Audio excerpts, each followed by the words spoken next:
The simulation was supposed to run 40 minutes. It ran 11. Not because it ended early, because at the 4-minute mark, a hydraulic anomaly in the fly-by-wire test platform converted the demonstration from a controlled exercise into a genuine emergency, and what happened in the 7 minutes that followed was not part of anyone's script. 314 aviation professionals watched it happen on the screens in the Voss Aviation Ventures demonstration suite on the 41st floor of a glass and steel tower in Minneapolis. Serena Voss, 32, founder and CEO, was in the front row when the anomaly registered. She had been there to watch her company's new emergency response software prove itself before a room full of potential buyers. What she watched instead was a man she had laughed at 40 minutes earlier, a man whose name badge said Fuel Systems Technician and whose job was to service the refueling depot at Minneapolis-St. Paul International Airport, take control of a failing aircraft, simulator, and land it in 11 minutes. Gear-free, hydraulic partial, in a 70-knot crosswind simulation that her own chief test pilot had been unable to manage in 3 previous attempts. The man's name was Cal Reston. He was 44 years old, a single father, and nobody in that room knew that the emergency landing protocols built into the software they were selling, the protocols that had just, improbably, kept a simulated aircraft alive, had been written by him. All 13 of them, across 3 years, for 3 different national aviation authorities, without his name appearing on a single published version. Stay with this. Because what happened in the 48 hours after that landing is the story, and it starts in a fuel depot with a black leather logbook and a daughter who draws aircraft from memory and cannot tell you why. Cal Reston lived in a 2-bedroom apartment in South Minneapolis, in a building on Nicolay Avenue that had been a textile warehouse in a previous life and that still had, on the north wall of the living room, the original loading bay door mounted flush with the brickwork, sealed, painted over, but visible in its outline if you knew what you were looking at. Cal knew what he was looking at. He had told his daughter about it when they moved in, and she had run her fingers along the seam of the old door, with the specific attention she brought to structures that had been one thing and become another. Her name was Maren. She was 8 years old. She had her father's angular jaw and her own particular quality of stillness, the specific stillness of a child who processes information before she responds to it, which made her appear older than she was in conversation and younger than she was in her drawings, which were extraordinary. She drew aircraft, not cartoon aircraft, not simple shapes, structurally accurate aircraft, from memory, in the margins of whatever paper was available. She had never been told to draw aircraft. She had simply begun drawing them at 4, the way some children begin reading or counting, and had not stopped. She could not explain why. He worked the early shift at the MSP fuel depot, 4:30 a.m. to 12:30 p.m., 5 days a week. The shift suited him, because it ended before school let out, which meant he was always the one standing at the chain-link fence at 3:15, and because the depot was on the eastern edge of the airport grounds, close enough to the runway approaches that the aircraft he fueled were sometimes the same aircraft he could see coming in overhead while he worked. He noticed this, and did not find it ironic. He found it logical in the way that certain lives are logical, everything in the same frame, just at different distances. The black logbook was in the kitchen drawer beside the refrigerator, under a takeout menu from the Vietnamese place on 38th Street that he had not thrown away because Maren liked the pictures. The logbook was 7 years old, had a worn cover, and had the letters CR, never again inscribed on the inside front cover in his own handwriting, below a date in October 11 years ago. The inscription was not a prohibition. It was a record, the date of the test flight that had killed 2 of his colleagues and from which he had been the only survivor, and the decision he had made in the month that followed, about the nature of the work he was willing to do and the nature of the work he was not. He had been, before October 11 years ago, a United States Air Force test pilot with 13 years of active service, a doctorate in aeronautical engineering from Georgia Tech, and a career that had been, by every institutional measure, exceptional. He had also been the primary author of emergency landing protocol frameworks for 3 national aviation authorities, the FAA, EASA, and Transport Canada frameworks that had been developed in collaboration with each authority and published under institutional attribution. He had written them. His name was not on them. After October, he had left the Air Force, left Atlanta, moved to Minneapolis where his wife's family lived, and spent 3 years working as a commercial aviation consultant while managing the end of a marriage that had begun unraveling before the accident and finished unraveling in the 2 years after it.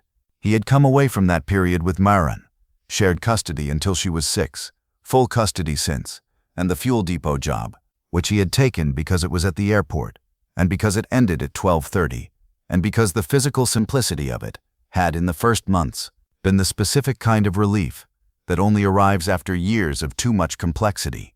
He had been at the MSP Aviation Technology Exhibition 3 months earlier when Voss Aviation Ventures had their booth. He had seen the demonstration materials for the emergency response software. He had read the technical spec sheet. He had recognized in the architecture of the software's emergency protocol framework the structure of his own work, not copied, not stolen, but built on, derived from, referencing a published framework that was his without saying it was his. He had not said anything. He had taken the spec sheet. He had put it in the kitchen drawer, under the Vietnamese takeout menu, beside the logbook. He had not thought about what to do with it yet. The call had come 6 weeks later. His depot supervisor, a man named Frank, who had worked airport fuel operations for 22 years and who communicated primarily through the medium of Post-it notes, had stuck a note on Cal's locker that said, "Voss Aviation Demo Day next Tuesday. Need 2 volunteers from Fuel Ops for ground crew support. You in?" Cal had looked at the note for a long moment. Then he had written yes at the bottom of it and stuck it back on Frank's office door. The demonstration suite on the 41st floor was not the kind of room Cal had been in recently. The ceilings were 15 feet high.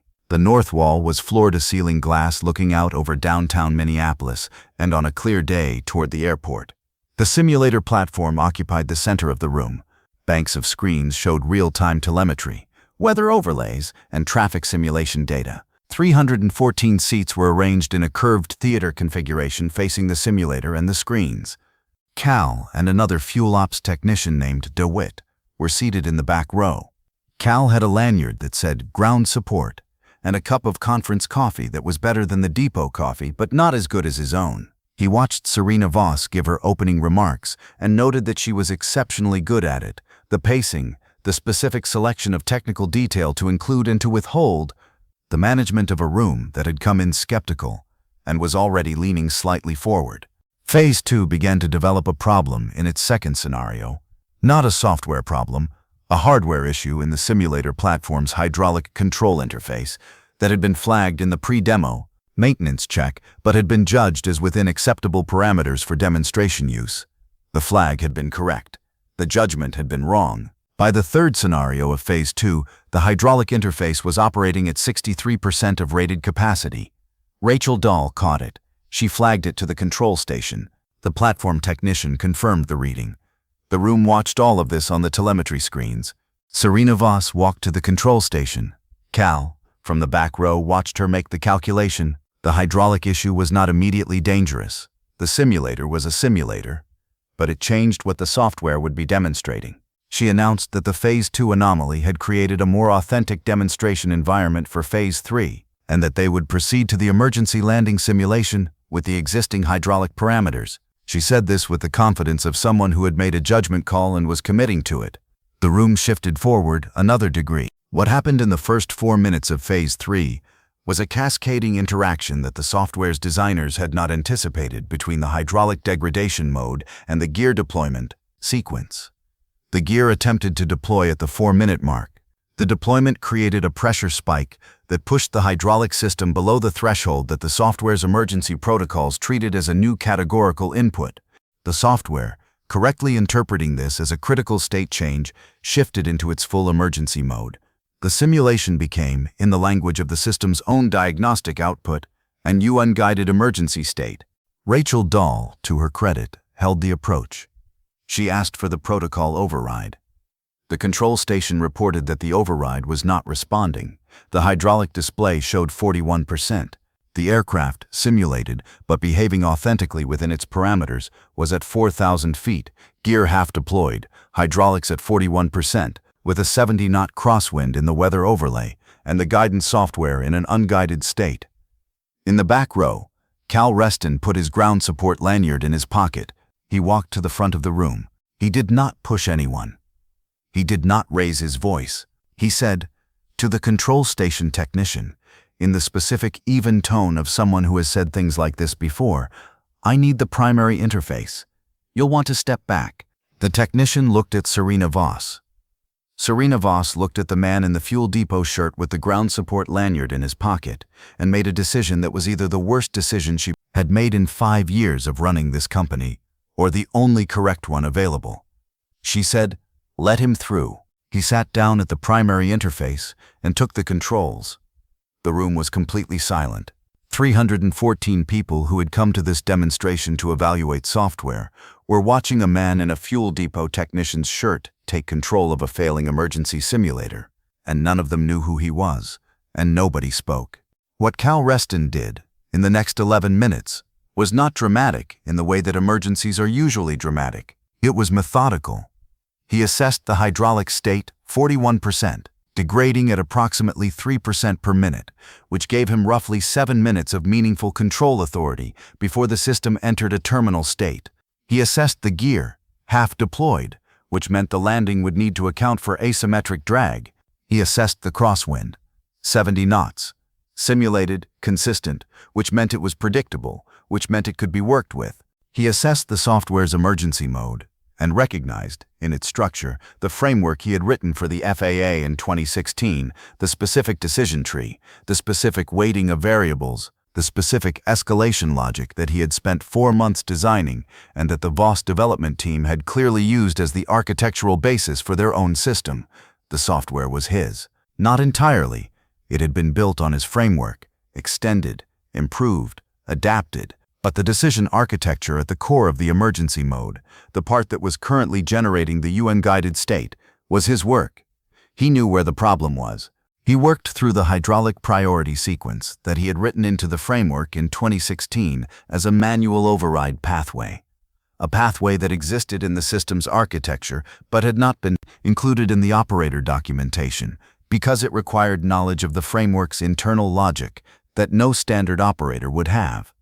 He was the only person in the room who knew it was there. He walked it step by step, narrating each action to the control station technician in a voice that was precise and unhurried.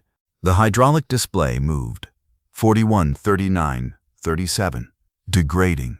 He was working faster than the degradation, but not by much. At 6 minutes, he said to Rachel Dahl, "Gear on my count. 3, 2, 1. She deployed. The gear locked, not cleanly, because a 41% hydraulic state did not permit clean gear deployment, but locked. The asymmetric drag appeared in the flight parameters as predicted. He adjusted. At 9 minutes, he said to the control station, "I need to push the guidance system into manual override mode. There's a pathway in the emergency architecture. It's not in the documentation, but it exists. I'm going to call out the sequence." The technician said, "I'll follow." The pathway required 11 inputs in a specific sequence within a specific time window. He called them out. The technician executed them.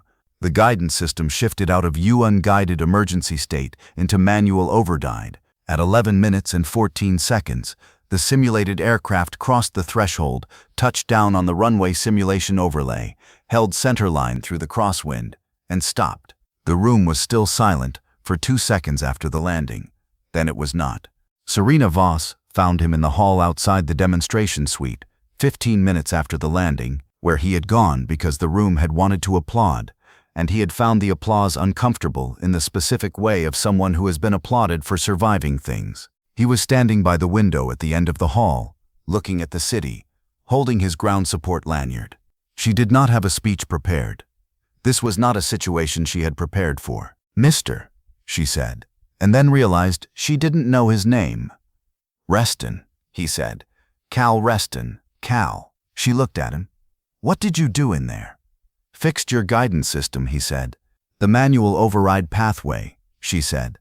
"It's not in our documentation." "No," he said. "It's not. Do you know why it's there?" He looked at her. "I put it there," he said. "You're a fuel systems technician," she said. "I work the fuel depot at MSP," he said. 4:30 to 12:30. She looked at the lanyard in his hand. "What were you before that?" she said. "Test pilot," he said. "Air Force. 13 years. And the protocol frameworks, she said. FAA, EASA, Transport Canada, he said. Between 2012 and 2019. The last consultation was for Transport Canada. She looked at him for a long moment. Through the window behind him, the Minneapolis skyline held its position, indifferent. The spec sheet, she said. At the exhibition, 3 months ago. I saw it, he said. Your framework uses my architecture, he said. The published FAA version doesn't have my name on it. Why were you here today? She said. As ground support. He thought about how to answer this. The honest answer was complicated. I wanted to see how it ran, he said. You've been in this city, in this airport, for 4 years, he said. She was quiet for a moment. Through the window, a 737 was on approach to one of the eastern runways, descending on a glide path that Cal, without thinking about it, assessed as stable and nominal. I need to make a call, she said, and then I need to have a much longer conversation with you. I have somewhere to be at 3, he said. I'm available after 4. I'll come back here, he said. 4 o'clock. He went to pick up Morrow. The call Serena made was to her VP of Engineering, Brett Hollis, who had overseen the development of the emergency response software from the initial architecture phase through the current version. Brett, she said, the manual override pathway, the one he used today. It's in the architecture, Brett said. We've known about it. It's not documented because we couldn't figure out what it was for. It looked like a redundant pathway from the base framework that we hadn't cleaned out of the build. We left it because it was inert. It's not inert, Serena said. No, Brett said. I saw what he did with it, she said. I need you to pull every version of the codebase and map how much of the emergency architecture is derived from the FAA 2016 framework. How deep does the derivation go? Brett said. That's going to take a few hours. She said, start now. What Brett found over the following 3 hours was not what he had expected to find.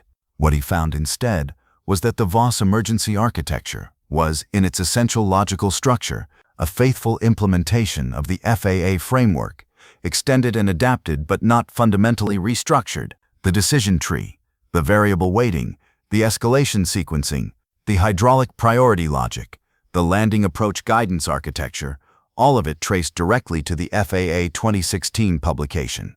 The Voss team had not rebuilt the foundation. They had built extensively on it and built well, but the foundation was intact, underneath, and it was not theirs. He brought this to Serena at 3:40. She read his summary carefully. The 2016 publication, she said, is the core, Brett said. And the 2016 publication has no individual author listed, Brett said. FAA institutional attribution.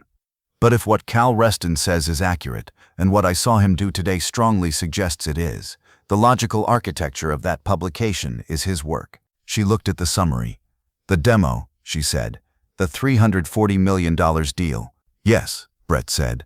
If this becomes public, Serena, Brett said carefully, it's not just about the deal. If the emergency architecture of our software was derived from the work of someone whose name isn't in any of our documentation, that's a problem that exists regardless of whether the deal closes. She looked at him. I know, she said.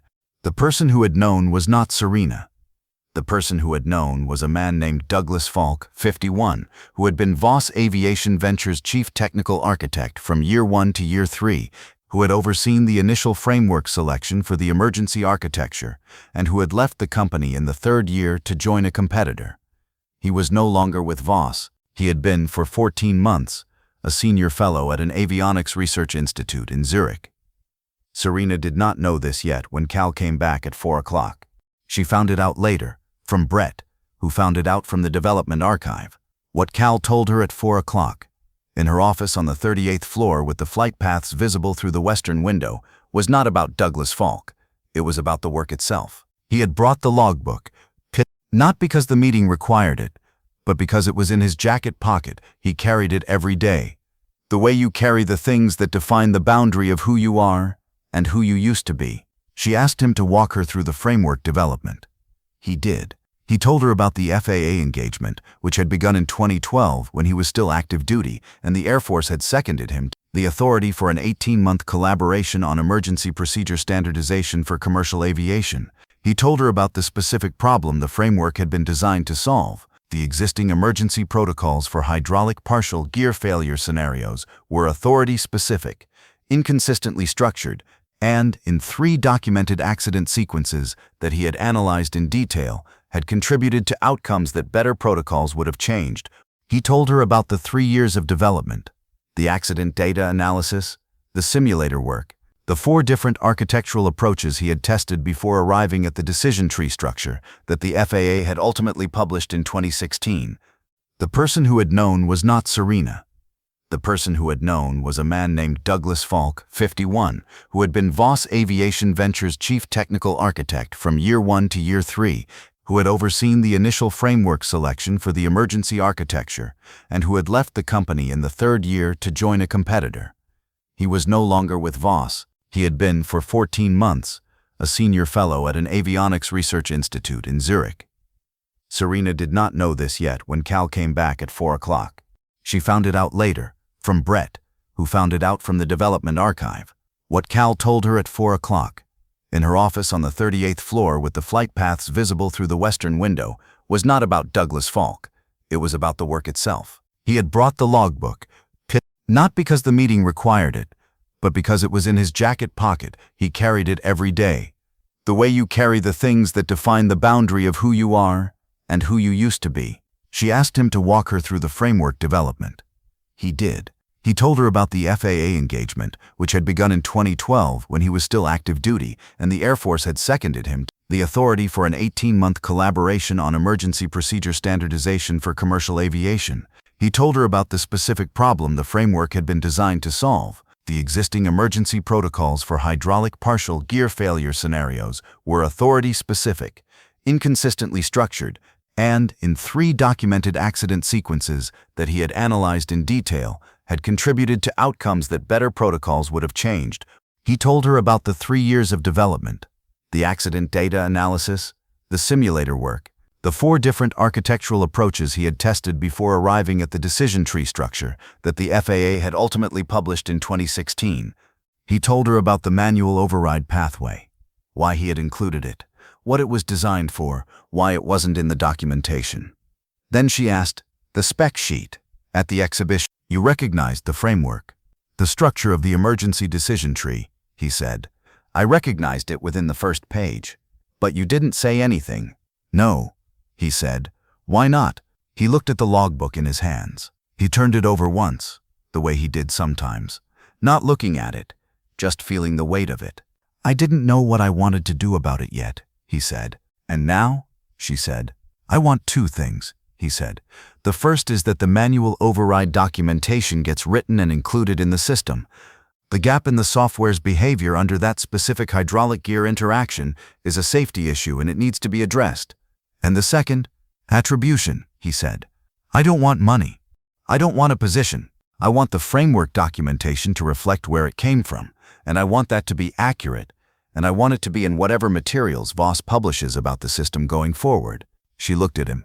That's it, she said. That's what matters, he said. She said, there was someone who made the decision to use the FAA framework as the foundation for our emergency architecture.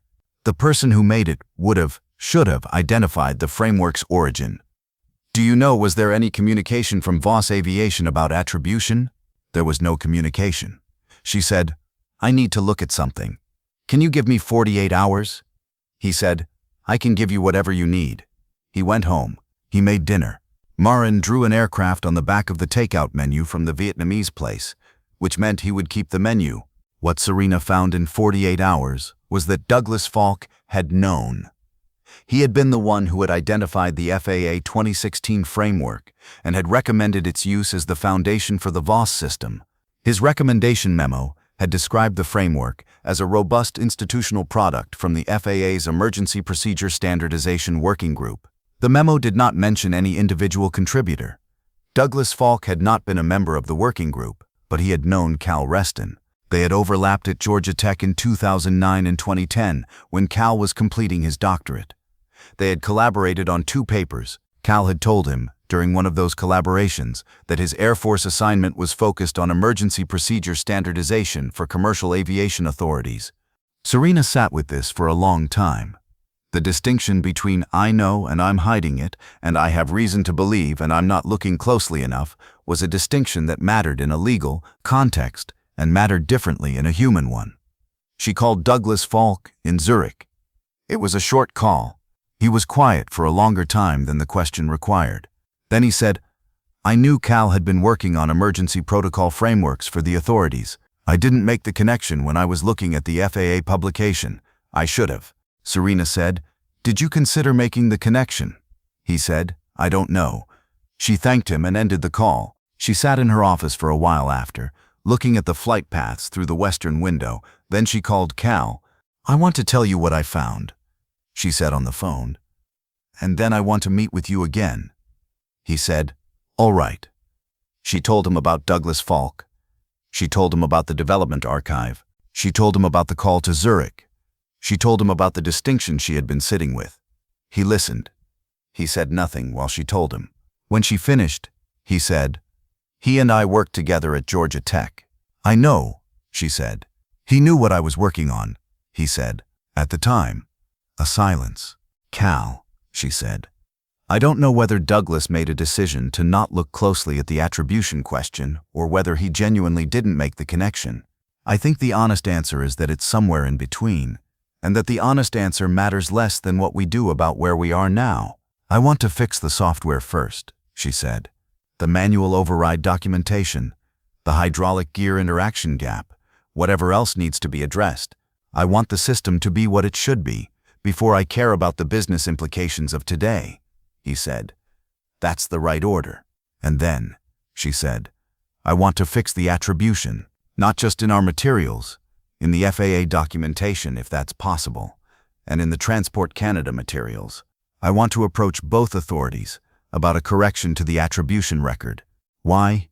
he said, not challenging, genuinely asking. "Because 300 emergency physicians in 14 hospitals are probably carrying a protocol card right now that has someone's initials on it and not their name," she said.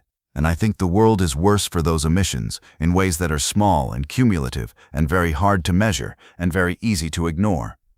He did not say anything for a long moment. "The funding," he said, "the $340 million is complicated," she said. "I'm not asking you to make my business problem easier. I know you're not," he said. "I'm asking whether you'll work with us," she said, "on the software first, and on whatever the attribution process looks like after." He looked at the logbook on the kitchen table. Maren was asleep down the hall. It was 9:47. "Yes," he said. "Thank you," she said. "One condition," he said. "Tell me. The manual override pathway. When the documentation is written, I want it named. Not named after me. Named after the 2 pilots who were on the test flight in October 11 years ago. The ones who didn't come back. Their names were Anaya Williams and Patrick Cho," he said. "The pathway should say, Williams-Cho manual override, in the documentation and in the system interface." She said, "Done." The meeting with the regulatory representatives happened 3 weeks later, in a Federal Aviation Authority conference room in Washington, D.C. Cal had not been in a room like this since 2019. He sat at the table in the suit he had bought for Maren's school concert in the spring. The FAA representative who led the discussion was a woman named Dr. Patricia Osei, who had recognized Cal's name when Serena had submitted the pre-meeting briefing materials.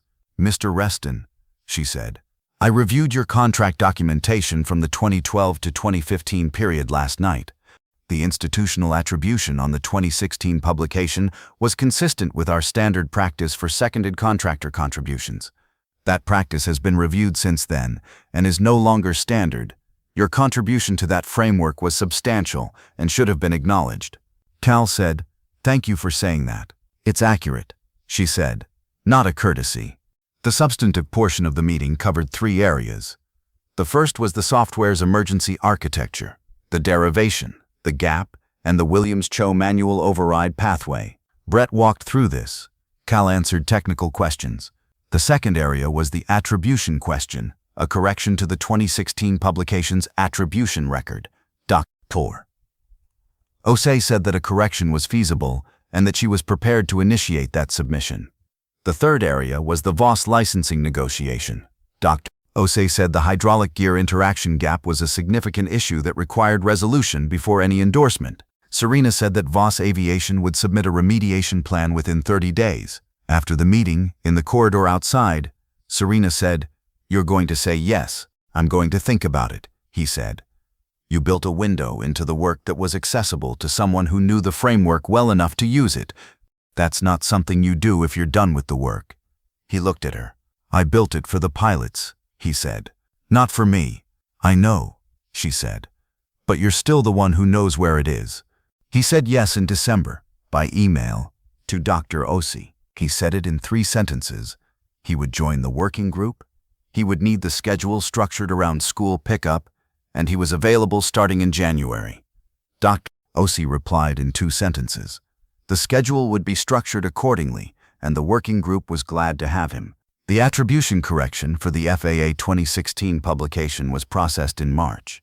It was a 1-paragraph amendment to the publication's front matter, identifying Cal Reston as the principal investigator for the Emergency Protocol Framework Development Project. Cal printed a copy and put it in the logbook, under the page with the October date and the inscription. He did not fold it. It sat flat, the new page next to the old inscription, 2 pieces of paper in the same book. The Williams-Cho manual override was documented in April in a 14-page technical supplement to the Voss Emergency Architecture documentation. Brett Hollis had drafted it. Cal had reviewed it twice and revised 3 sections. The final version was accurate, clear, and included the full decision logic that a trained operator would need to execute the pathway. Serena sent him a PDF of the final version with a message that said, "It's right. Thank you." He sent back, "It's right, because you pushed for it to be right." She sent back, "We both did." He told his depot supervisor, Frank, about the working group appointment in February. Frank read the 2-sentence explanation Cal gave him and then read it again. "You were an Air Force test pilot," Frank said. "Yes," Cal said. "And you wrote the emergency protocols they use in commercial aviation." "Some of them," Cal said. Frank looked at him for a long moment. "You want Dawit to cover your Tuesdays?" he said. "If he's available," Cal said. "He's available," Frank said. He did not ask any more questions. Frank was a man who processed things on his own time and at his own pace, and who communicated primarily through post-it notes, and who did not ask more questions than a situation required. Cal found this admirable. He told Maren in April, on a Sunday afternoon when she was drawing at the kitchen table. He told her, in the condensed version, what had happened, that he used to work on safety systems for aircraft, that some of those systems were still in use, and that he was going to help work on them again. She looked up from her drawing. "The kind of work you did in the Air Force," she said. "Related," he said. "Are you going to fly again?" He thought about this. It was the question he had been thinking about since November, since the moment in the simulator when his hands had found the controls and had known exactly what to do with them. "I don't know yet," he said. She looked at him with the specific evaluating look she used when she was deciding whether an answer was complete or not. "Okay," she said. She went back to her drawing. He watched her. She was drawing the gear carefully, the specific geometry of the 737's main landing gear, the relation of the bogie to the truck, the angles. "Maren," he said. "Yes, the aircraft you draw. Why do you draw them?" She considered this in the way she considered things that required a real answer. "Because they make sense to me," she said. "When you draw them from memory," he said, "the gear is always right. The flap angles are always right. How do you know those things?" She looked at the drawing too. "I don't know," she said. "I just see it." He thought about what it meant to understand something so completely that the knowledge becomes invisible, that you stop experiencing it as knowledge and start experiencing it as sight. "That's how it works," he said, "when you really know something." She wrote something in the margin of the drawing. He could not see what it said from across the table. He did not ask. "It is a Tuesday morning in May, 5 months after the Washington meeting. Cal arrives at the fuel depot at 4:28, 2 minutes before his shift starts. Frank is already there. They exchange the specific greeting of 2 men who have been doing this for the same number of years and understand each other primarily through routine, the handoff of the morning briefing sheet, the first cup of coffee. The first aircraft of the morning shift is a 737 on an early departure. Cal runs the fueling procedure with the same attention he has brought to it for 4 years. Check weight, check quantity, check documentation, sign the sheet. He watches it taxi toward the runway after fueling. He does not have a particular feeling about this. He has learned, in 11 years of doing the specific version of this kind of work, that the most important things rarely produce particular feelings at the time they are happening. They produce clarity. The aircraft moves and the morning is clear and the work is done correctly, and that is what the morning is. At 9:45, he receives an email from Dr. Osei. It is a scheduling note for the January meeting of the working group, which will be in Denver. She has included the agenda, a review of the 2020 hydraulic standards update, and a discussion of the protocol implications of a new class of fly-by-wire hydraulic architecture that 3 major manufacturers are introducing in 2026 models. He reads the agenda. He knows this territory. He knows the specific gap in the existing protocol framework that the new hydraulic architecture will expose, because he was thinking about that gap in 2018 when the architecture was in development, and had written a 2-page technical note about it that he had sent to nobody because there was nobody to send it to. He finds the note on his laptop. It is in a folder called UN Finished, which has 15 items in it, each of which is something he started in a period of his life when there was nobody to send things to and kept because he could not bring himself to delete them. He reads the note. It is good. The thinking is sound. He drafts a short email to Dr. Osei. Patricia, I have some prior work on the fly-by-wire hydraulic architecture gap that might be relevant for the Denver agenda. I'll send it before January if that's useful. He sends it. He closes the laptop. He finishes the shift. He sits at the kitchen table. He takes the logbook out of his jacket pocket and sets it on the table. He looks at it. The worn cover, the letters on the inside front page that he does not need to open the book to see. The amendment from March, sitting flat inside, next to the October inscription. He does not open it. He sets his hand flat on the cover for a moment and then takes it away. He makes coffee. He looks at Maren's drawing from Sunday, which is on the refrigerator. The 737 approach, gear down, flaps configured, in the specific attitude of a stabilized approach at 500 feet. The margin note is visible from where he is standing. In her careful printing, in the white space beside the landing gear she has written, CR, never again. She had not asked him what the inscription in his logbook meant. She had simply seen it and written it on the aircraft she was drawing, in the way she wrote things she wanted to remember. He stands at the refrigerator for a moment, looking at it. Then he pours his coffee.